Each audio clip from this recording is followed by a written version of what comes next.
পঞ্চম দফার আগে বিরোধীদের অল আউট আক্রমণ অমিত শাহের। ইন্ডি জোটের সবাই একই রকম, সেই কারণেই তারা একসঙ্গে এসেছে। প্রত্যেকটি দলই পরিবারতান্ত্রিক। প্রত্যেকেই বলছে ৩৭০ ধারা ফিরিয়ে আনবে, প্রত্যেকেই চায় ৩ তালাক ফিরিয়ে আনতে। তারা প্রত্যেকেই অভিন্ন দেওয়ানি বিধি ও সিএ এর বিরোধী। প্রত্যেকটি দলই দুর্নীতিতে ডুবে আছে, তোপ কেন্দ্রীয় স্বরাষ্ট্রমন্ত্রী অমিত শাহের। मुझे लगता है परिवर्तन होगा। देखिए, ये पूरे इंडी अलायंस का कैरेक्टर एक प्रकार से कहीं ना कहीं मिला जुला है, इसीलिए इनका एक जमघट बना है। सारी पार्टियां परिवारवादी हैं, सारी पार्टियां कहती है हम 370 वापस लाएंगे, सारी पार्टियां कहती है कि हम ट्रिपल तलाक चाहते हैं, सारी पार्टियां कहती है कि हम यूसीसी का विरोध करेंगे, सारी पार्टियां सीए का विरोध करती और सारी पार्टियां भ्रष्टाचार में आकंठ डूबी हुई हैं। तो इंडी अलायंस का एक कल्चर कॉमन है। ये सारी चीजें ब्रैकेट के बाहर और ब्रैकेट में सारी पार्टियां हैं। अब देश की जनता ने तय करना है कि 12 लाख करोड़ के घपले घोटाले भ्रष्टाचार करने वाली इंडी अलायंस चाहिए, या जिस पर अभी तक 25 पैसे का भी आरोप नहीं है, 23 साल मुख्यमंत्री प्रधानमंत्री रहते हुए भी ऐसे नरेंद्र मोदी चाहिए। और देश की जनता ने तय करना है। আপনারা শুনলেন কেন্দ্রীয় স্বরাষ্ট্রমন্ত্রী অমিত শাহের মন্তব্য। তিনি বলছেন যে ইন্ডি জোটের সবাই একই রকম, সেই কারণেই তারা একসঙ্গে এসেছে। প্রত্যেকটি দলই পরিবারতান্ত্রিক এবং তিনি আরো বলছেন যে প্রত্যেকেই বলছে ৩৭০ ধারা ফিরিয়ে আনবে, প্রত্যেকেই চায় ৩ তালাক ফিরিয়ে আনতে। তারা প্রত্যেকেই অভিন্ন দেওয়ানি বিধি এবং সিএ এর বিরোধী। প্রত্যেকটি দলই দুর্নীতিতে ডুবে আছে, এভাবেই আজ তোপ দেখেছেন কেন্দ্রীয় স্বরাষ্ট্রমন্ত্রী অমিত শাহ বিরোধী দলগুলোকে।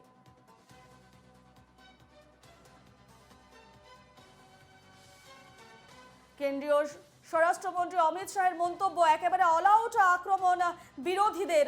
ইন্ডি জোটের সবাই একই রকম এবং সেই কারণেই তারা একসঙ্গে এসেছে, এভাবেই তিনি তোপ দেখেছেন বিরোধীদের। এছাড়া তিনি বলেছেন যে প্রত্যেকটি দলই পরিবারতান্ত্রিক, প্রত্যেকেই বলছে ৩৭০ ধারা ফিরিয়ে আনবে এবং প্রত্যেকেই চায় ৩ তালাক ফিরিয়ে আনতে। এছাড়া তিনি বলেছেন যে তারা প্রত্যেকেই অভিন্ন দেওয়ানি বিধি এবং সিএ এর বিরোধী। প্রত্যেকটি দলই দুর্নীতিতে ডুবে আছে। আজ এভাবেই বিরোধী দলগুলিকে তোপ দেখেছেন কেন্দ্রীয় স্বরাষ্ট্রমন্ত্রী অমিত শাহ।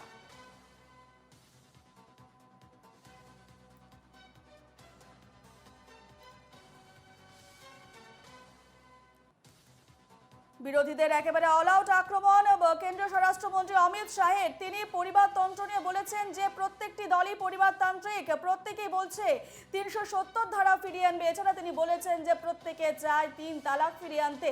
তারা প্রত্যেকেই অভিন্ন দেওয়ানি বিধি এবং সিএর বিরুদ্ধে। প্রত্যেক দলই দুর্নীতিতে ডুবে আছে। এভাবেই আজ বিরোধীদের তোপ দেখেছেন কেন্দ্রীয় স্বরাষ্ট্রমন্ত্রী অমিত শাহ।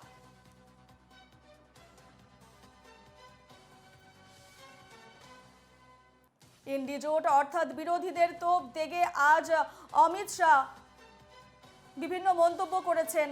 তিনি উল্লেখ করেছেন যে ইন্ডি জোটের সবাই একই রকম, সেই কারণেই তারা একসঙ্গে এসেছে। প্রত্যেকটি দলই পরিবারতান্ত্রিক এবং প্রত্যেকেই বলছে ৩৭০ ধারা ফিরিয়ে আনবে, প্রত্যেকেই চায় ৩ তালাক ফিরিয়ে আনতে। তারা প্রত্যেকেই অভিন্ন দেওয়ানি বিধি ও সিএ এর বিরোধী।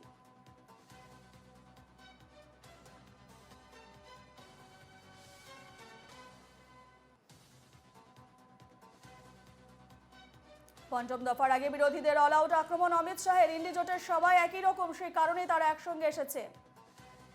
আমরা ফোন এনে পেয়ে গেছি তৃণমূল নেতা শান্তনু সেনকে। শান্তনু বাবু, এনকেটিভি বাংলার স্বাগত। শান্তনু বাবু, পঞ্চম দফার আগে একেবারে বিরোধী অর্থাৎ ইন্ডি জোটকে অল আউট আক্রমণ করলেন অমিত শাহ। তিনি বললেন যে ইন্ডি জোটের সবাই একই রকম, সেই কারণে তারা একসঙ্গে এসেছে এবং তিনি আরো বলেছেন যে প্রত্যেকটি দলই পরিবারতান্ত্রিক। এছাড়া তিনি আরো বলেছেন যে ৩৭০ ধারা ফিরিয়ে আনবে প্রত্যেকেই। এভাবে বিভিন্ন অভিযোগ করেছেন, কি বলবেন? প্রথম কথা, জোটটার নাম ইন্ডিয়া, সেটা আমাদের দেশের নাম। এরা এতটাই নিম্নমানের যে যেহেতু দেশের নামটাও তারা সঠিকভাবে বলছে না। দ্বিতীয়ত, তারা বুঝতে পারছে যে তারা দুশোও ফেরোবে না, হারের ভয় তাদের গ্রাস করেছে, কিন্তু কর্মীদের চাঙ্গা করার জন্য তারা এই ধরনের কথা বলছে।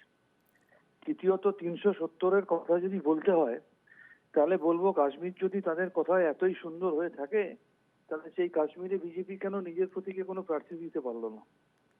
পরিবারবাদের কথা যদি বলতে হয় তাহলে সবার আগে তো অমিত শাহকে বলতে হবে যে তার ছেলে জয় শাহ কোনোদিন ক্রিকেট না খেলে ভারতবর্ষের গর্ব সৌরভ গাঙ্গুলিকে বঞ্চিত করে বিসিসিআই সর্বেসর্বা কি করে হন, বা তাদের মন্ত্রিসভায় জ্যোতিরাদিত্য সিন্ধিয়া থেকে শুরু করে অনুরাগ ঠাকুর থেকে শুরু করে ধর্মেন্দ্র প্রধান থেকে শুরু করে ভারতী পাওয়ার থেকে শুরু করে একঝাক নেতামন্ত্রী, তারা তো পরিবারতন্ত্রে দুষ্ট। আর দুর্নীতির কথা যদি বলতে হয়, এই মুহূর্তে সব থেকে বড় দুর্নীতিগ্রস্ত রাজনৈতিক দলটার নাম ভারতীয় জনতা পার্টি। সেটা অমিত শাহ খুব জানেন। শুধু ভোটের আগে হারের ভয়ে তাকে গ্রাস করছে, কর্মীদের চাঙ্গা করার জন্য এই ধরনের কথা তিনি বলে রাখছেন।